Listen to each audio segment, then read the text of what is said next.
spiritual son, spiritual daughter. There's that relationship vibe between I want to be your spiritual father and you have to be like a spiritual son. How should that relationship be like from a biblical point of view? First of all, it is biblical. So Paul refers to Timothy as his spiritual son. It's not the only person that he refers to in that way. He talks about Onesimus as a son begotten in chains, meaning they were both in prison together, and he led Onesimus into a relationship with Jesus, helped him make that last few steps towards faith.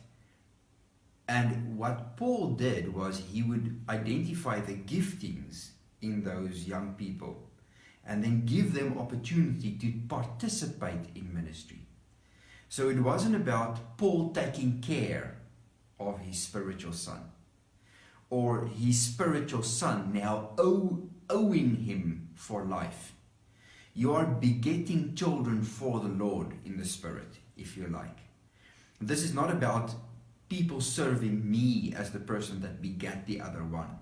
It is, remember, we are children of God. And when we are talking about that father-child relationship, what we're really talking about is you are presenting them with a pattern of life to follow. And this is what Paul speaks to Timothy about. He says, the pattern of life that you've seen in me, the things that you've heard in me, in other words, my teachings, but also the lifestyle that I've lived, follow after these things. So he's not saying follow me, he's saying follow me as I follow Christ. You are not taking ownership of that person. Once again, if it's about dominance and control, then we have an unhealthy idea of what a father is. A father is not there to dominate. A father has authority because he has taken responsibility to help his children. His authority is based on his willingness to take up his responsibility. So if I am not willing to take up responsibility for a child, I should not have authority in that child's life. And this is not about not honoring your father and mother in the Lord. This is about just fulfilling the very purpose for which God placed children in families. And so if we talk about spiritual families, then we have to keep those same principles in place.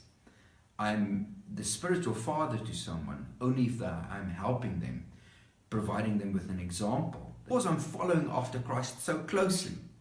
You are actually following after Christ. You're not actually following after me. So it's about living a Christ-like life and allowing another person close enough to experience that in an almost family setting and to see that it's for real. It's not a show that I put on when I'm in a Christian environment.